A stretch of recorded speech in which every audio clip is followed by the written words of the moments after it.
What's going on, guys? Welcome in to this Saturday afternoon stream over here on Pure Potential. Appreciate you guys that are already hanging out, ready to get this thing started today. Hope you guys are having a nice weekend. What's up, Bindles? Ready to jump in right away. Yeah, excited to get this one started today. Picked up a bunch of trades that people in the Pure Potential Discord have been making. You know, some based on my advice, some based on, you know, their own brilliant minds. But we're gonna work our way through some of these deals here in a minute, and we're gonna roast them. We're gonna say, you know, did you win? Did you lose? What would I have done? I always, with all my analysis, it always comes down to, you know, strategy, situational based strategy, knowing your league settings, and of course, layering in those player takes on top. So, you know, this isn't just like, yes, you won, no, you lost. I'm going to try to get into the reasoning behind that as well, but might as well just interact here a little bit with you guys that are already ready to go. Let people kind of funnel in a little bit. Thoughts on CD rest of season. Thanks for stopping by, Brock. You know, obviously Dak being out for a few weeks is going to hurt CD. Have we gotten a confirmation that Dak is out for the year? I had missed that. If that came out today, I've been golfing all morning, so I'm not super plugged in this morning. But if Dak is out for the season, I mean, that's I think that's a meaningful downgrade from a guy who realistically could have been a top 5 wide receiver the rest of the way to more of like a low end wide receiver 1. So it's not ideal. He's not a guy that I'd be selling low on. He's not a guy that I'm going to be flipping to try to, like, you know, keep my season alive or whatever. He's still one of those top dynasty wide receivers. So unless you're able to like flip him for Jefferson or Chase or something with a minimal add on top, I'm probably just keeping him. Carter, we did a scramble, so thankfully I don't have to tell you what I would have shot, but me and my partner shot an 89. We did win, but I am very much not good at golf. I play for fun. So Dak's out for the season. Thanks for coming by, T-Hum, YouTube member. He's going to have surgery. He's going to be out for the year. That certainly is a blow.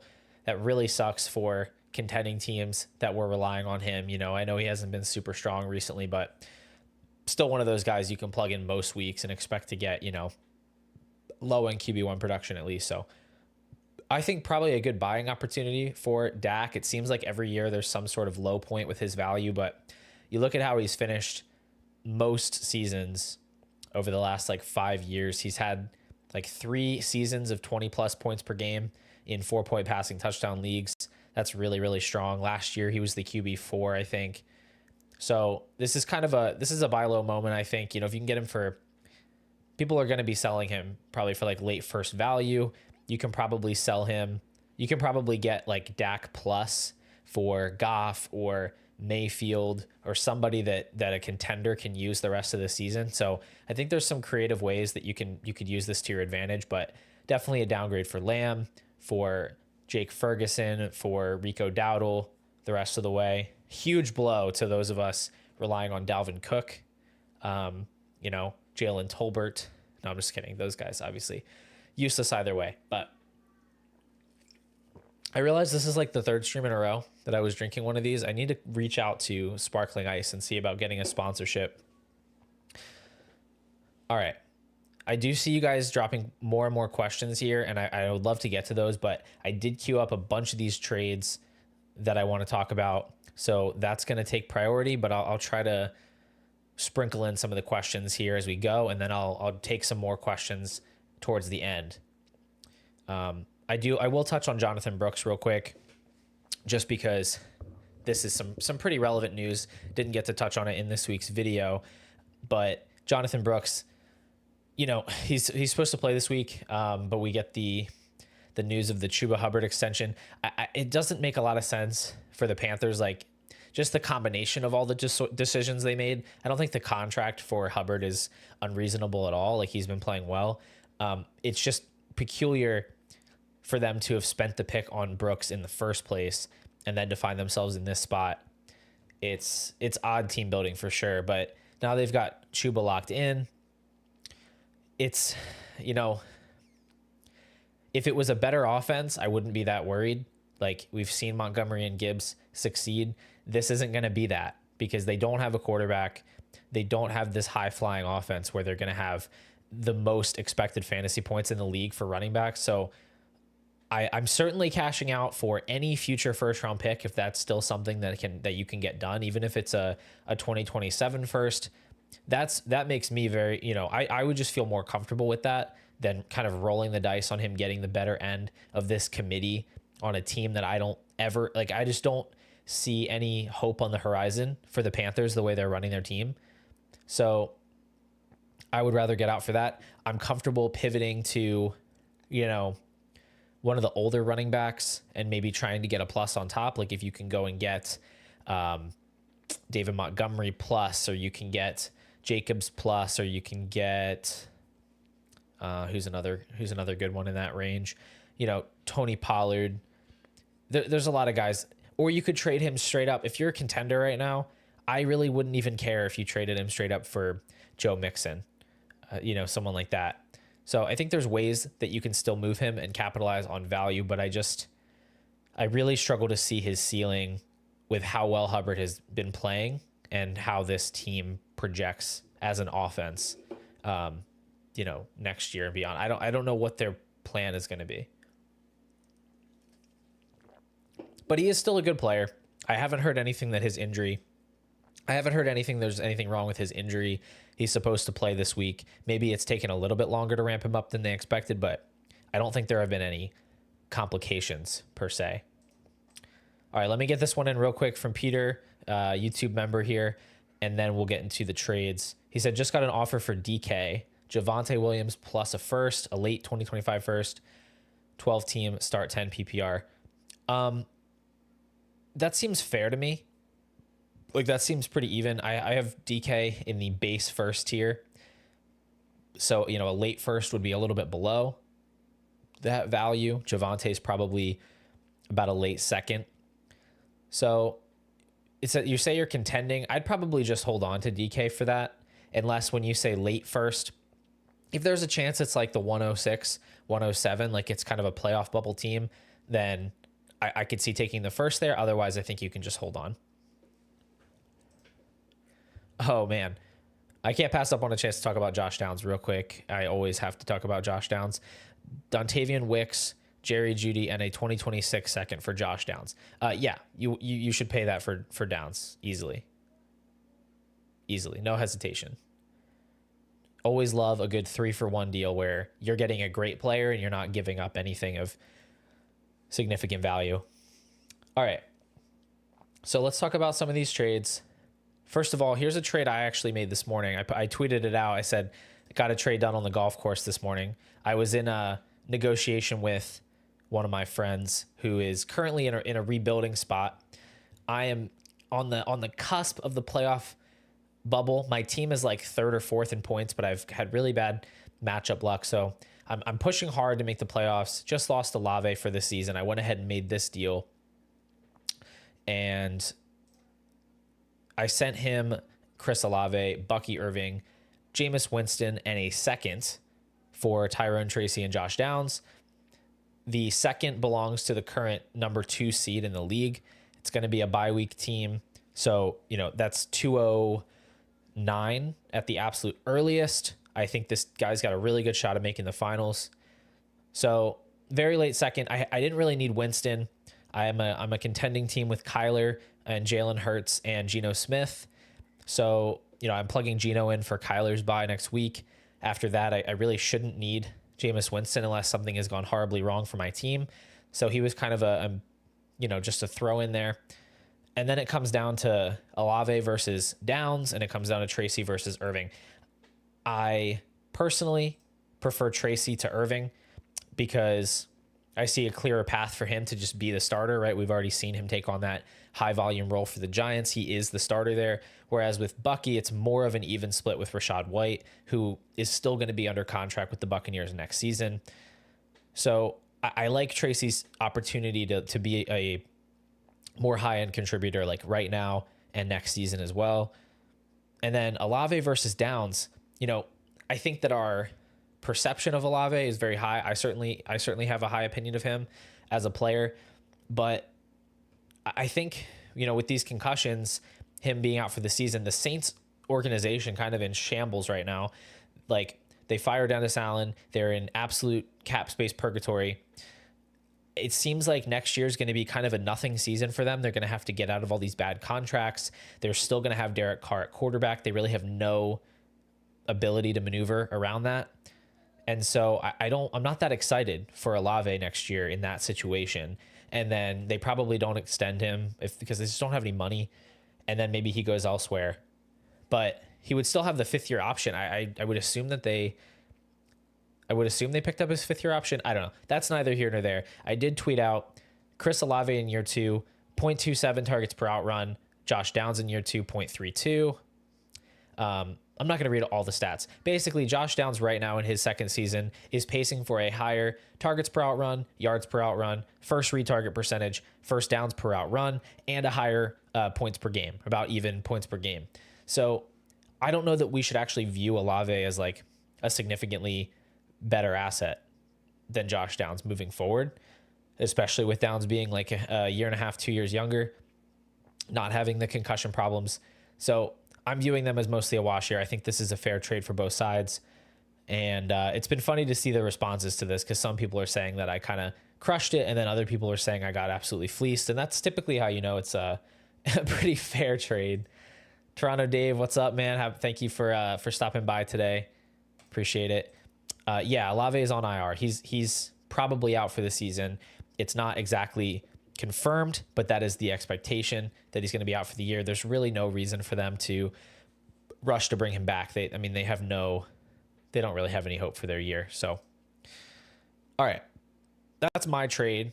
I didn't do this live stream today to talk about my trades. I did talk about your trades. So let's get this off the screen here. Let's bring up the first one from the Pure Potential Discord. And this one was actually submitted by one of our YouTube members, T Hum, in the chat right now. He's been here the whole way. So let's go ahead and talk about his trade. He picked up Josh Jacobs and a 2025 third for Javonte, Jalen Polk, and a 25 second to start 10 team Dynasty league. This seems fair to me. Jalen Polk is having a pretty disastrous rookie season right now. I'm kind of fine just cashing him out for a 3rd-round pick. I mean, he's really tracking to be kind of a total nothing in the NFL. And then a 25-second for a competing team and Javonte for Josh Jacobs. I think that's all fine and good. No issues there.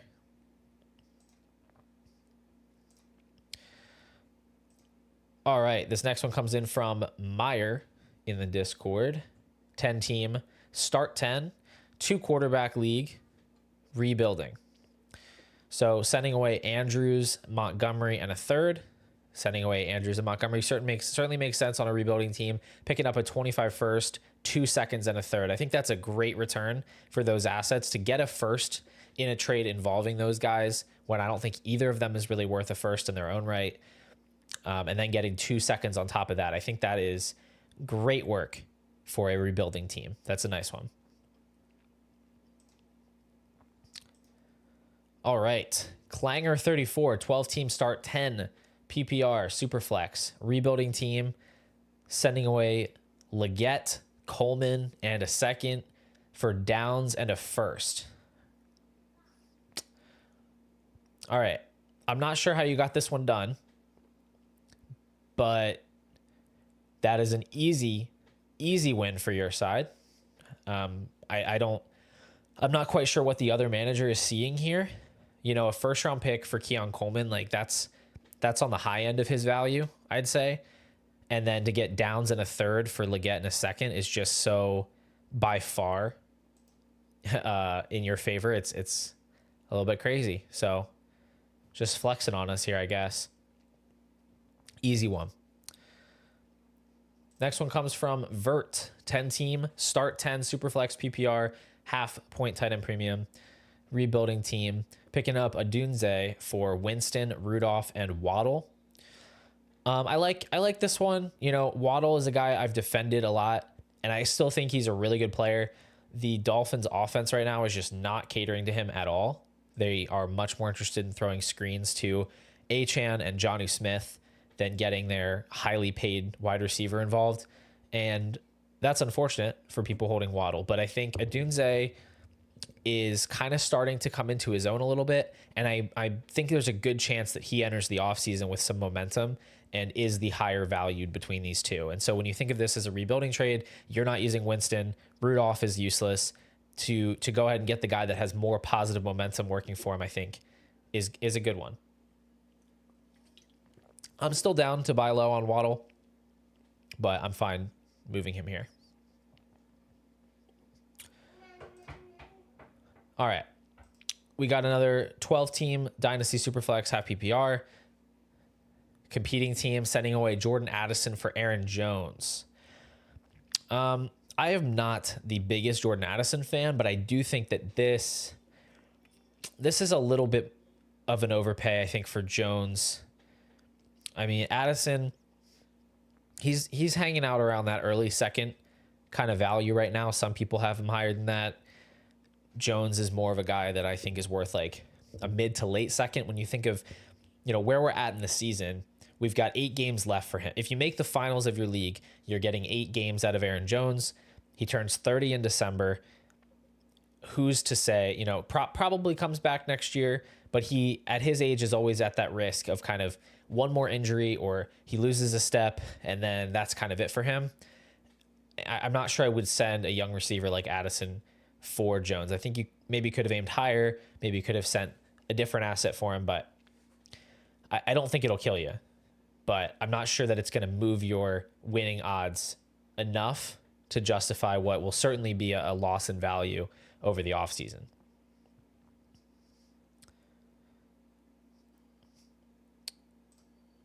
Chat kind of died here, guys. What's the deal? You guys can feel free to weigh in here if you have opinions. This one comes in from Tygan, 12-team Superflex PPR, start 10. My team is in a reload year, using one of my 3 firsts to go get Ladd McConkey. Yeah, I mean, I love this trade. You know, assuming that first is not one that's going to be early, which I would assume it isn't. I think probably smarter enough not to go ahead and send away like a top 5 first for McConkey. I think this is a good deal. Deontay is looking pretty toast right now. I think it'll get better in Baltimore. I think they're easing him in, and I think he'll probably sign elsewhere in the offseason. But it's hard to value him anything higher than like a mid to late second right now, and I'm totally cool sending a late first and a mid second for Ladd McConkey. He has looked really, really good. Yeah, you should feel good about that deal. All right, this one comes in from Nick. We've got ourselves, what kind of league is this? 12-team Dynasty Superflex PPR tight end premium. This one's got a number of assets involved. This one's going to be a little tricky. We've got sending away Mooney, Shaheed, Richardson, and 2 firsts. Both firsts are mid to late, and we're getting Cousins, Chase, and Otten. All right, so let's just do this. Let's just keep this simple. Mooney and Otten, I think in tight end premium is close enough to a wash. Cousins over Shaheed, and I'm gladly sending 2 mid to late first and Richardson for Jamar Chase. So that's a big old win for Nick for sure. I really like that one. Okay, we've actually kind of sped through 7 trades here. So let's take a couple of let's grab a couple of these comments here from Peter. Strategy question: you tend to recommend keeping firsts, but why specifically? Is it because the pick value increases as the draft approaches? I can actually combine this with another comment that says, on your last live stream, you said that just because someone was worth a first doesn't mean you'd be willing to trade away a first. Okay, so for both of these, the reason that I always the reason I always am kind of preaching against trading firsts is for a number of reasons. Number one, it's a bullet you can only fire once. You can only trade your first round pick one time.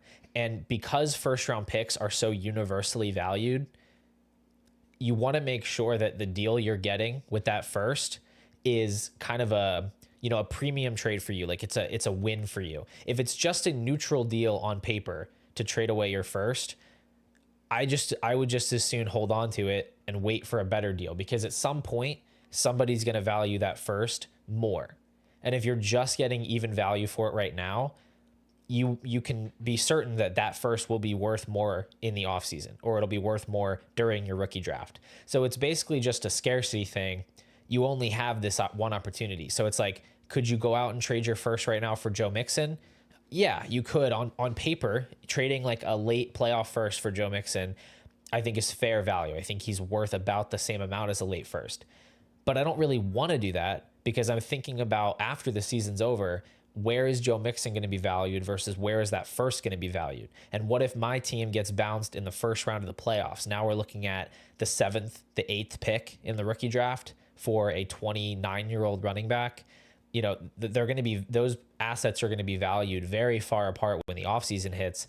And it's pretty unlikely that just acquiring Joe Mixon is going to be the difference between me winning a championship and not winning a championship. Like, just statistically, the probability is not that high, and I can probably turn around and make a better deal with that first. So it's really just, it's knowing that first round picks are going to continue to gain value over time, knowing I only have one opportunity to trade that first. Like, I have a league where I was very, very patient with my first, and I refused to trade it, even though I could have made a couple of different deals that would have been helpful at the time. I ended up holding it through the whole offseason. I ended up holding it a few weeks into the season. And then I saw an opportunity to trade Drake London and a first and like a second and a couple small pieces for Jamar Chase. When he had a couple of down games to start the year, that was a moment when I said, okay, this is the time to send this first, because when else am I going to have the chance to go out and get a player like Jamar Chase? You know, it's a start 9 league. So a guy that good, like a top end dynasty asset in that format, is so valuable. And I would never have been able to get that deal done if I had immediately gone out and traded my first for some other player, because that was the linchpin of the whole deal, was that pick. So it's a patience thing. It can be very hard to kind of sit on your hands and wait, but I think more often than not, you end up happy that you did later. So that's my take. I'm going to go ahead and move on to another trade here. I can answer this pretty quickly. What are your current thoughts on Luke Musgrave? I was kind of big on him too. I mean, I mentioned him this offseason as a guy who could break out. I definitely was just underrating Tucker Kraft. I thought that the Packers had indicated that they preferred Musgrave. I was wrong on that. I think at this point, he's nothing other than a backup tight end on a very crowded offense. I think he's worth like a late third, maybe a fourth. He's not a guy that I'm really excited to have on teams at this point.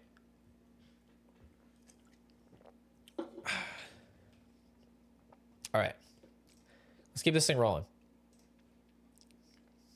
We did that one. Okay. Next trade. We got a pair of trades here from Rod J. This is a kind of an unusual 8-team Superflex PPR league.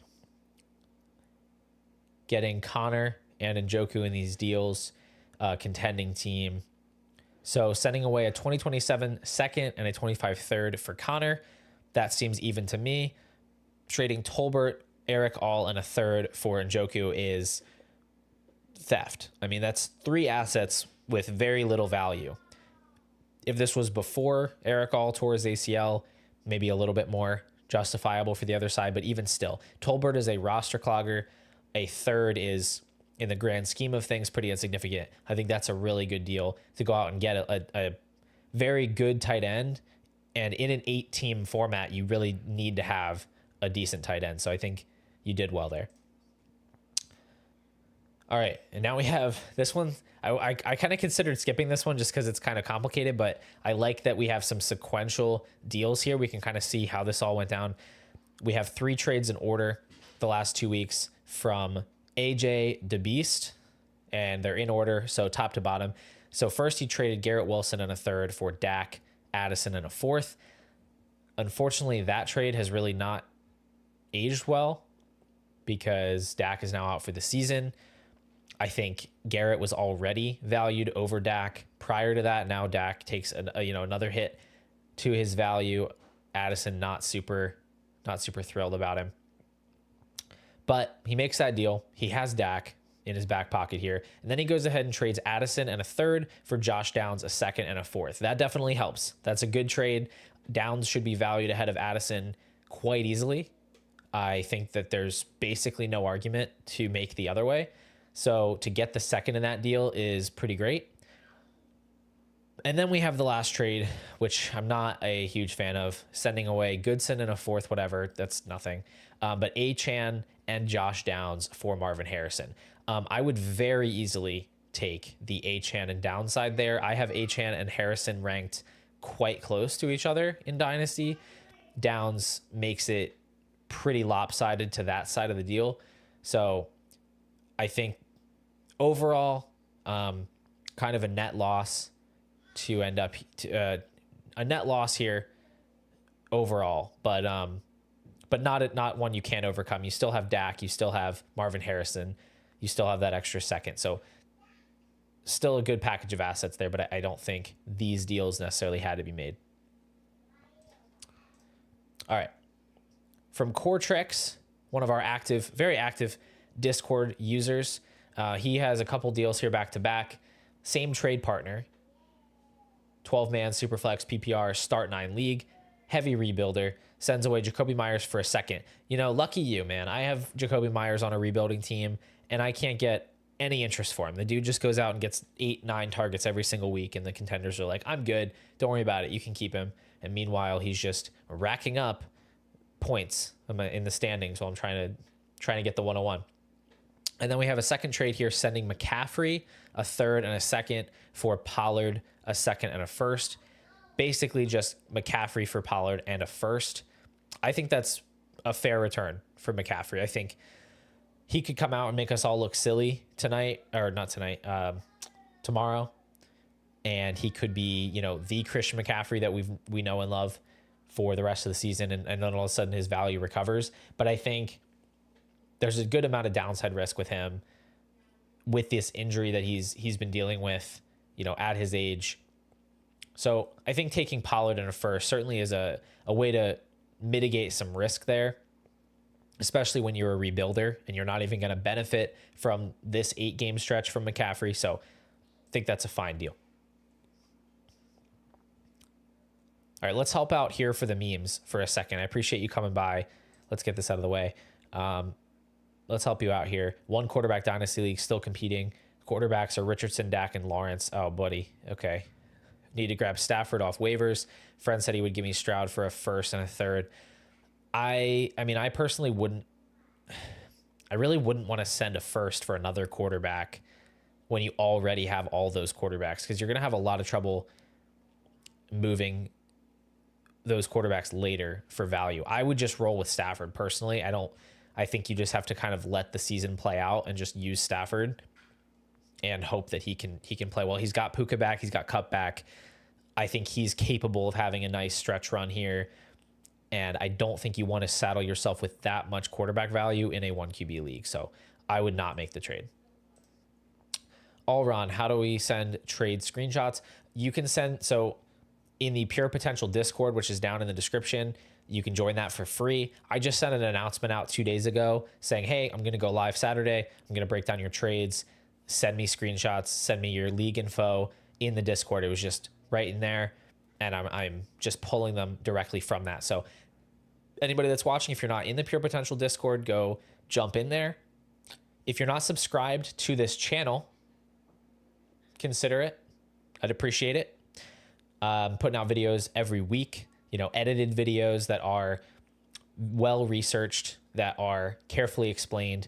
And I'm trying to do these lives pretty regularly as well. So, putting out a good amount of content, always trying to be logical with my takes. I'm very quick to adapt, quick to adjust to new information. And I think that's probably my biggest asset as a Dynasty analyst. So anybody out there watching, if you would consider subscribing, it goes a long way. We are pushing towards 4,000.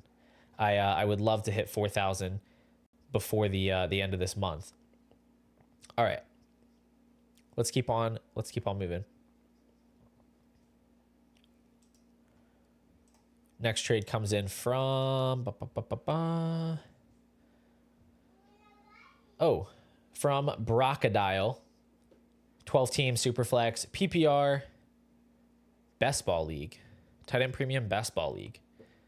Rebuilding, tight race for the 2 to 4 seeds. So he's trying to get points off his team. I think I lost in straight up value, but going to get a higher draft pick. All right, so it's Allen, sending away Allen, Andrews, and Kincaid for Love, Adunze, and a first. Oh boy. All right, so trading away Josh Allen never feels good. I think Jordan Love and a first comes somewhat close to Allen's value on paper, but you would lean Allen if it's all things being equal. I think Adunze better than Andrews and Kincaid. If it gets you from the 4th pick to the 2nd pick in your rebuild, I think it can be fine. But overall, I think maybe a deal I wouldn't have made, just knowing what a premium asset Allen is. Now, if that 26 first ends up being early for some reason, then that's the great thing about acquiring future first, because all of a sudden it can flip pretty handily in your favor at that point. But overall, it does feel like a steep price to give up Allen there.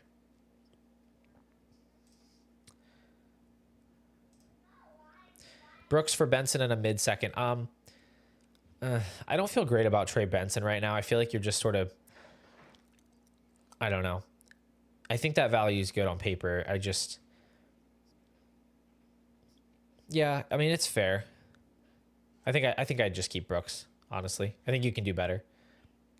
We've got 2 trades here from 808 Desert, one of our YouTube members. And he made 2 different deals here. It looks like same league. 12 teams start 10, Superflex, non-tight end premium, contending team. So getting McCaffrey for Devonta Smith and then Hawkinson for Jatavian Sanders in the 3rd. I would say, yeah, I have Smith a little bit ahead of McCaffrey in my rankings. I think maybe a little bit of an overpay, but I understand trying to lock in that premium production down the stretch. you made up for any value lost in the first trade with the second trade. I don't really get the second trade, why someone would take Sanders and a third for Hawkinson. I mean, Jatavian Sanders has been better recently, but Tommy Tremble's been out. He hasn't been like dominant or anything. The Panthers are still kind of a mess. I don't get that trade. So I think over in the composite, you definitely won there. All right, and then this one is kind of crazy.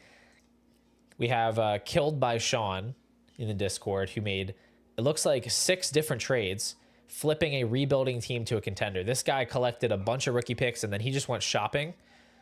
And it's pretty fun to see the team he was able to build. So all these trades were made this month. He sent a third and Ricky Pearsall for Joe Mixon. That's got to be the cheapest I've seen Joe Mixon go for since like week 1. I don't, must have been a team that had fallen out of the playoff race, but still feels crazy to me to get that. And then one that is a head scratcher the other way, sending a 25 first for Tony Pollard. Sean, what are we doing here, buddy? What are we doing here? I think this is too much. But you get Cup for a second. Okay. You get Tyreek Hill for a first. See, you're getting Tyreek Hill for the same price as Tony Pollard. Something is wrong there. Jake Ferguson for a second, Najee Harris for a second, and a fourth. So, overall, you bought yourself a team here. I don't get the Pollard one. I don't think you needed to do that. I don't think I don't think there was any time this season where I would have considered trading a first for him. But overall, with the other trades that you made, Tyreek Hill, Cooper Kupp, Joe Mixon, I think you definitely won overall in this set of trades. And I think your team, if you're still in playoff position, is looking pretty good down the stretch. Yellow Dog, welcome in to the stream. Appreciate it. One of our most active members in the Discord. Always appreciate seeing you here in the stream. Trenton, thank you for subscribing. I appreciate that. Because of my take on the trade for Stroud, even if value is fine, the take on moving quarterbacks would be hard. And I was thinking this guy's a wizard game theory guy. Hey, I appreciate it. I'm trying to think, try to think layers deep. I appreciate it. Critical thinking is definitely something that I try to pride myself on. I do not think that I have the best player takes out there in the industry. I mean, I don't think they're bad, but I don't think that's my strength. I'm not necessarily a film analyst. I think I just try to understand the game within the game a little bit. And, that's my bread and butter. All right. Jonathan Mao, another one of our members here. What do you think of Worthy for Pollard if I ever need it running back? I'm just about done with Xavier Worthy. Honestly, I don't care. Like, I think it's fine. I think depending on your league, his value might still be higher than that in a lot of leagues, but I'm just going to go ahead and trust that you've kind of done your due diligence on that and you have an idea of what his value is. I think it's fine. The only issue with Pollard is that the Titans offense is looking so bad, and trading Hopkins doesn't help. And so it's hard to see a lot of scoring upside for him, especially with Spears returning. So, if there's other running backs that are similarly valued that you can get that maybe are going to score a little better, like a Montgomery, like who's the guy? Who's another running back here? Hold on. Whenever you try to think of a guy, suddenly just your mind goes blank. DeAndre Swift, David Montgomery, maybe like even a Chase Brown. That ship has probably sailed after this most recent performance, but like if you could still get Chase Brown for Worthy, that would be pretty fun. Tyrone Tracy even would be a nice option. Get a little bit younger than Pollard. Think he could outscore him the rest of the way. All right. Next deal comes in from Mal22. Enough of these trades involve guys like Josh Downs and Drake May. I know somebody's watching my videos. Sending away Richardson, Flowers, and a first for Drake May in 2 seconds. This is a masterpiece here. Let's just say you're getting the 2 seconds for Richardson, which I think is more than fine. Zay Flowers and a first for Drake May is a very easy price to pay. It does say that the first is going to be in the 104 to 109 range, which is kind of a weird range for a pick, but I'll allow it. A mid first. That's an easy price for me to pay. I mean, like I said in my most recent video, if you haven't seen it, go check it out. I talked about Chase Brown, Tyrone Tracy, Josh Downs, Drake May, and Cedric Tillman, some guys that are really rising right now. I have Drake May as my 13th overall player. I mean, he is a 1-2 turn pick in Dynasty. So I think Zay and a first is too easy. Too easy for me. May to the moon. Well said, Sean. Well said. He is absolutely going to the moon. He's taking all of us with him. Yeah, Chase Brown, he's looking like a potential league winner. I mean, great guy to buy into when Zach Moss was looking like the starter. I didn't get him as much as I would have liked, as much as I should have probably, but that's why I was trying to be ahead of the curve when I could see the writing was on the wall, because that role is very favorable at this point.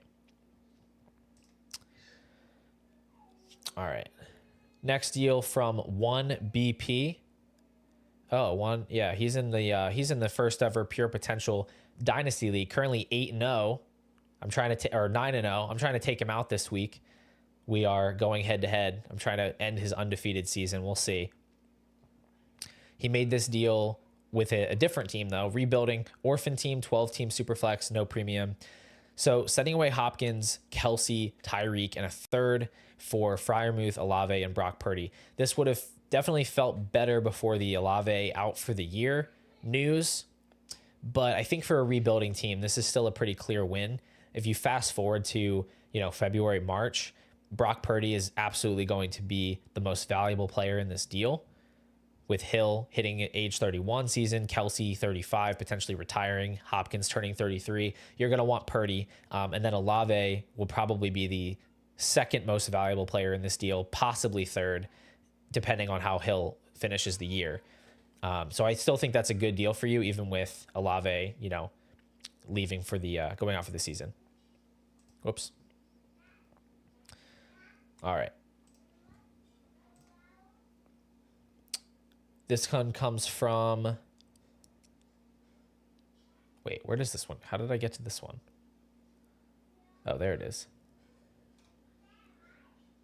Looks like I skipped one by accident. I apologize. I guess it didn't get in the slideshow. Ross, I don't have Olave as an avoid. I think he's a fine player to buy low on if you are out of the picture. I would not be sending a first round pick for him right now.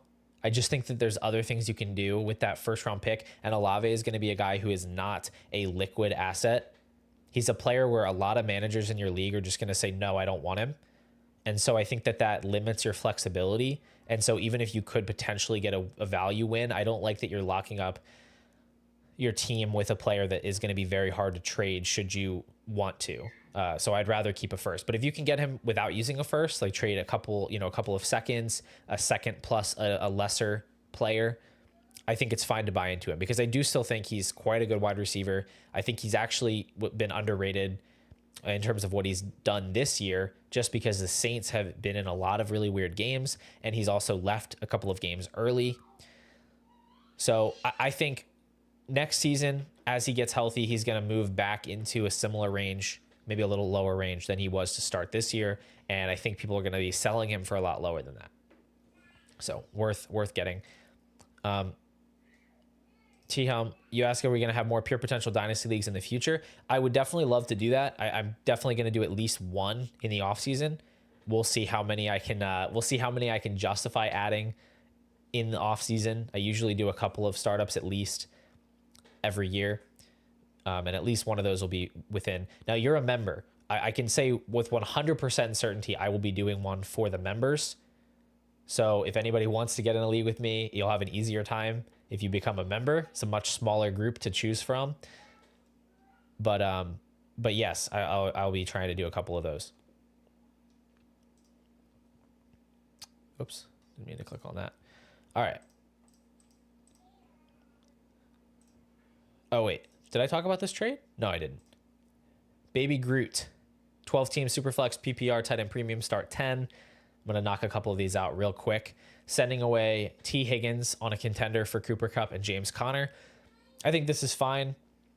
You're going to be losing this trade as soon as the season's over, but I don't think it's like so dramatic that it is unjustifiable.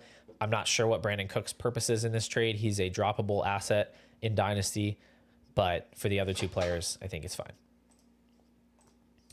RSG made this trade in a 12-team Superflex, half PPR, tight end premium, as a contender, sending away Trevor Lawrence, Tyjae Spears, and Jalen Coker for Baker Mayfield and Courtland Sutton. I don't love this one. I'm one of those delusional people that would still prefer Trevor Lawrence in Dynasty to Baker Mayfield. So that feels tough for me. Even if that was a wash, I would certainly much rather have Tyjae Spears and Jalen Coker than Courtland Sutton. So I think maybe a little bit of a trade born out of desperation. I certainly don't think that Courtland Sutton is bringing your team to a title. And so this is mostly just about the quarterback.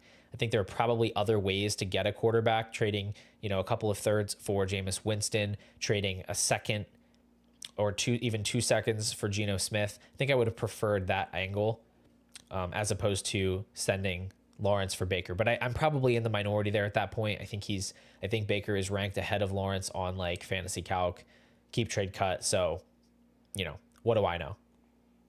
You can probably undo that trade or move Baker for something better anyway. So shouldn't kill you. All right.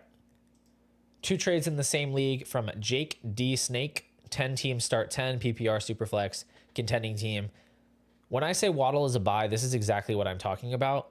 I don't know what this person's thinking. I'm going to assume this is like right after Cooper got traded to the Bills, but Cooper and a third for Jalen Waddle. I mean, that's just like such easy money.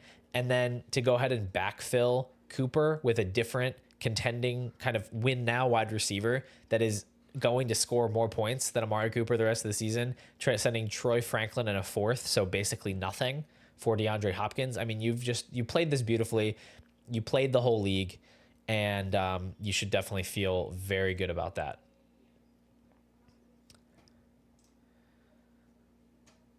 Okay, we got another trade here from Hunto, 12 team start 10, half PPR rebuilding team. Hunto is one of our pure potential league winners, top tier member. Appreciate him. And he actually got this trade onto the thumbnail of the video because as I was scrolling through, I saw this one and I thought, oh man, that is a beautiful, beautiful trade. Deontay Johnson and a 2026 first for Brian Thomas.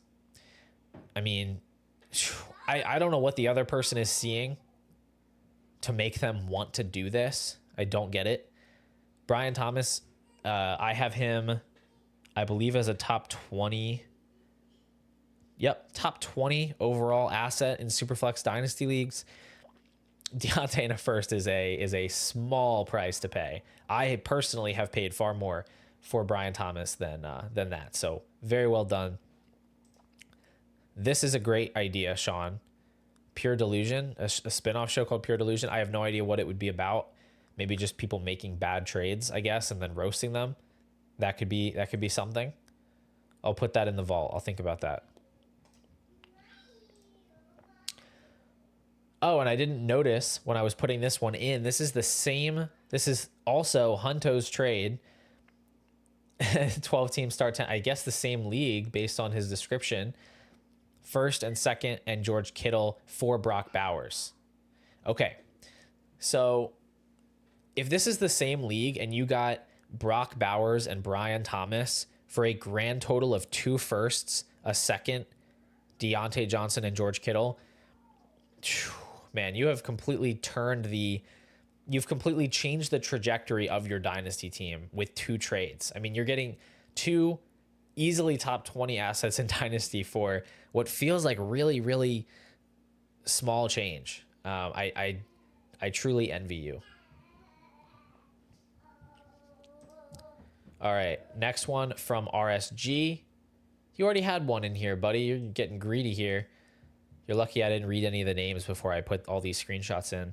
So sends away Jonathan Brooks and a third. It's a good one to have in here anyway because it's a Jonathan Brooks trade. So let's get a frame of reference for his market. In a tight end premium, getting Aaron Jones, Mike Gesicki, and Tony Pollard. I think this is a totally fine return, especially for a contending roster making a championship push. I think Pollard is kind of worth I think Pollard and Jones both worth about a mid-second. Gesicki in the third, probably a wash. So getting a couple of mid-second round values that can score 15, 16 points per game down the stretch for Brooks, I think that's fair. All right. From Limitless Hamster, great username. 12-team Superflex, start 11 PPR. We have another Chris Olave trade here, sending away Jahmyr Gibbs and Andre Yoshivas for Joe Mixon and Chris Olave.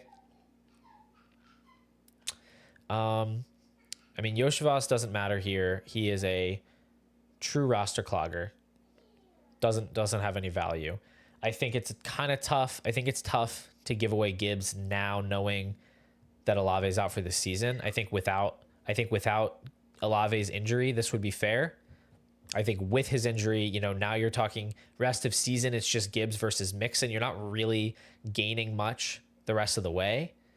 And at the end of the year, you're going to wish, I think, that you had Jahmyr Gibbs. So it's not a terrible trade. I think, especially, I don't know when this trade was made. If it was pre-injury, I think it makes sense for you. But I think it's aged. It certainly has aged a little bit poorly. How do we get you to review a trade? If you're in the Pure Potential Discord, you will be notified the next time that I start rounding up trades. And you will have a chance to go ahead and get in the live stream here. And that's totally free. It's just a place for people to talk. The link to the Discord is in the description. It should be. If it's not, it's in the description of lots of my videos, but it should be in there. And it's free. Like, you just join, and there's a bunch of free channels. We talk Dynasty all the time. Now, I'm more active in the members channels because the YouTube members keep me busy enough. If you want to be a YouTube member, that link is also down below in the description. YouTube members get access to Dynasty rankings from me. They get access to kind of my takes round the clock on their trades, on their team management. And they also get access to weekly live streams that I do here on YouTube just for members. We talk about pretty much whatever they want. They set the agenda basically, and I'll just work my way through it. So, I try to provide value. I try to make it worthwhile for the members because they do kind of power this whole operation. That the YouTube members keep this thing going. They support the channel. I mean, the subscribers make a big difference. People watching the videos makes a big difference, but the YouTube members they're truly the real MVPs. So anyway, the Discord's free. There's conversations going on basically round the clock there. People reviewing each other's trades, people helping each other find leagues. It's a good time. There's about 375 people in there at this point. So go ahead and do it. Go get in there. You got nothing to lose. All right. Sweet. Let's go ahead and move on. Lost my spot here. Deebo Samuel. There we go. From D Zook, 12-team, 1 quarterback league, 1 point PPR. Took over an orphan, trying to complete a rebuild, fringe playoff team at the moment. So the first that I receive is currently the 103. Okay, so that is a huge, huge deal in this trade. Richardson in a 1 quarterback league holds very little value at this point. The third is whatever, it's a third. So to trade Olave and, a couple of throw-ins at this point for Deebo Samuel and a top 3 first is masterful work. I mean, truly theft. So very good one. Very good one. And okay, it looks like there were some trades sent in later that I didn't quite get to. I didn't load them up into the slideshow here. So let's just go ahead and wrap this thing up with some questions. I'm done with all the trades here. Probably go another 5-10 minutes or so.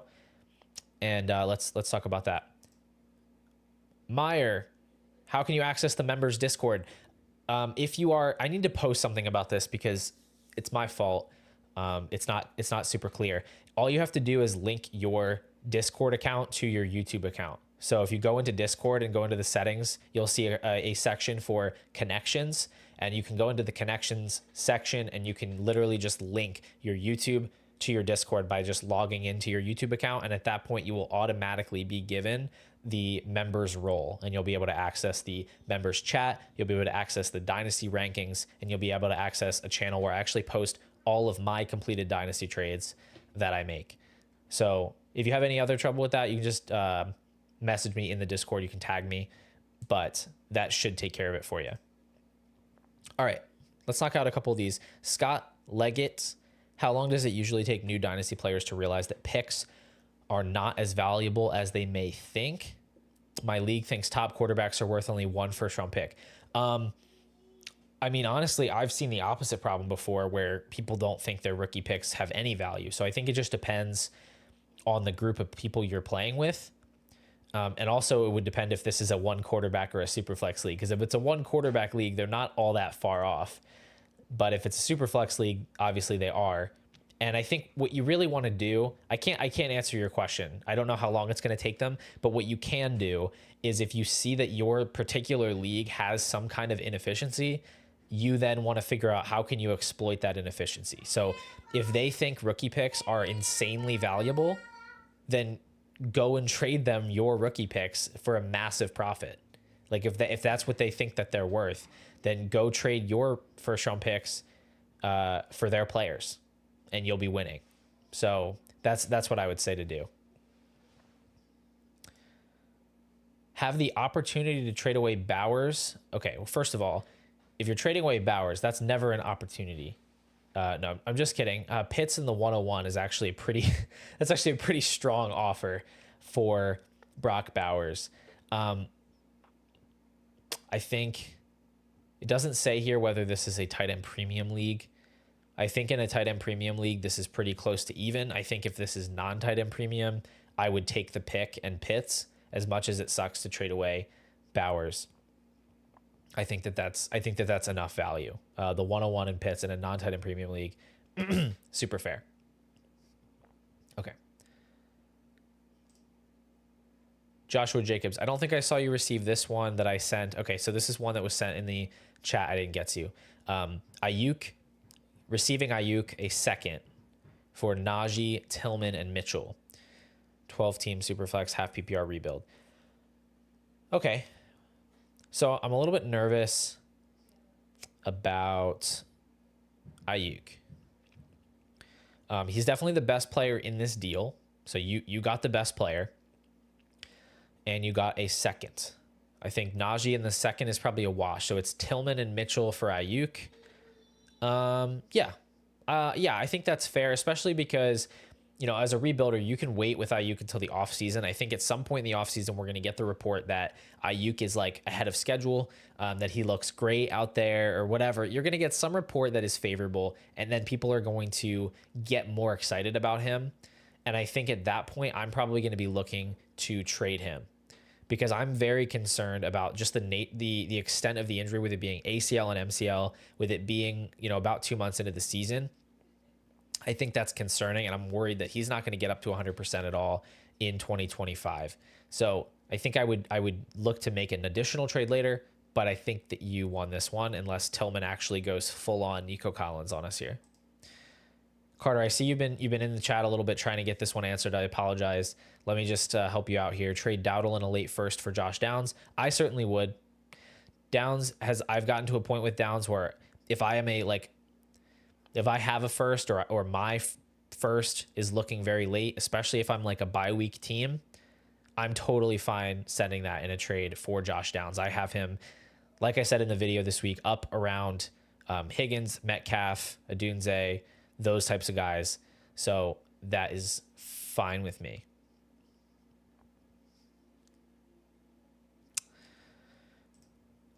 What can I trade DJ Moore for in a contender?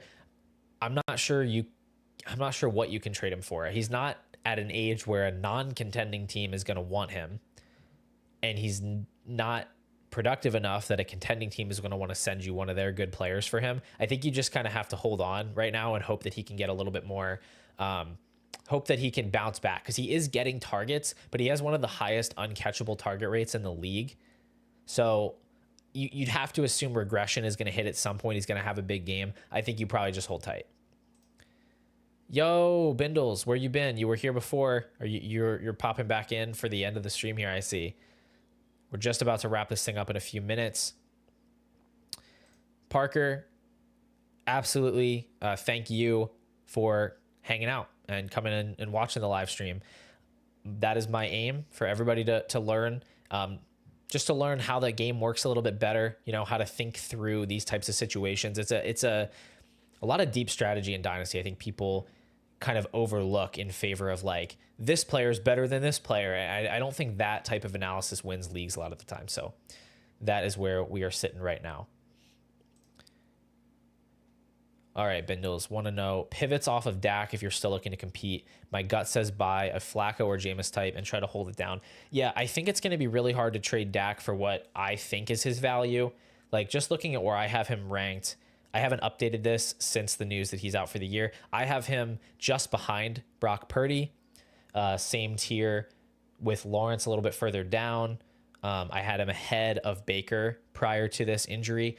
I think a straight up trade for Baker would be fair enough, but I don't think that the team with Baker is going to be interested in doing that. And I wouldn't want to go down much further. You know, if you could get like, I don't know, Tua plus, if you could get like Geno Smith is a player I've noticed is kind of undervalued on like fantasy calc. If you could get like Geno Smith and a 2026 first, and maybe you send like Dak and a third, or Dak and a bench piece or something, maybe that's possible. But I just think people are down on him. It sucks when a player is like having a rough stretch and then gets hurt, because all of a sudden the players, the other managers are only going to remember that rough stretch and not care about anything that came before it. And so right now, in their eyes, Dak is just some 32-year-old irrelevant fantasy quarterback who's injured, and not a guy who with multiple top 5 finishes in the last, you know, half decade. So I think it is a spot where you make a different deal to get a quarterback and you don't trade Dak. A 2 plus a 3 for Jacoby Myers and Javonte. Yeah, that's totally fair. I like the player side there. I'll take the players for that. I think they're both worth about a second.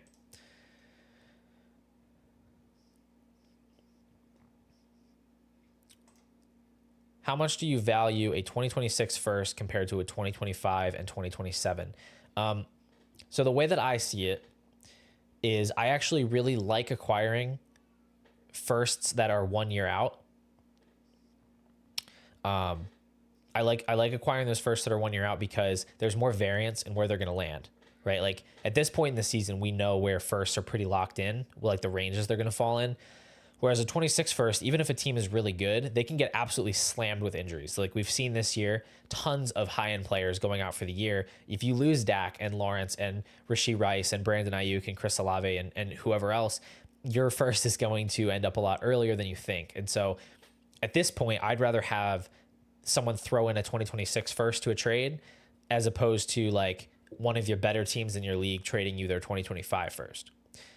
And so, you know, but it has to be a case by case basis. I think you do have to look at the quality of the team that you're trading with, and then look at, if you've been in the league for a couple of years, think about that manager. You know, are they a competent manager? Are they someone who makes a lot of very like impulsive deals? Because those managers that make those impulsive deals are the ones who are going to end up with totally dead teams that have no way to kind of get out of the bottom of the standings, and all of a sudden you could be sitting on an early first. So I think people, as a general rule, are devaluing firsts further in the future more than they should.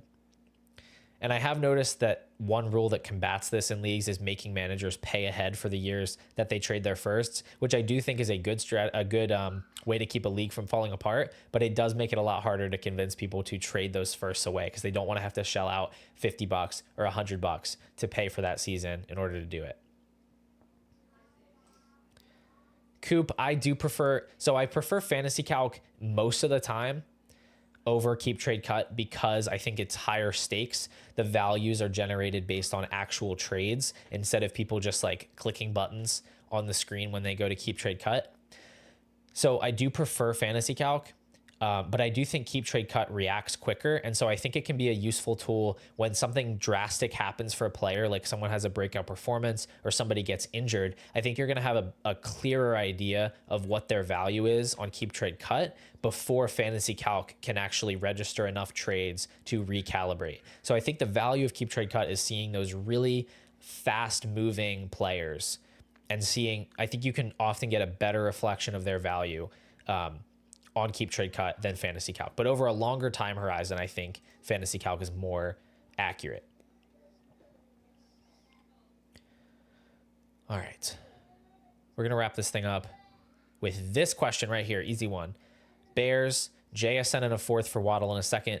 I would still take Waddle straight up over JSN in Dynasty without hesitation. So to get a second on top of that is easy money. Easy.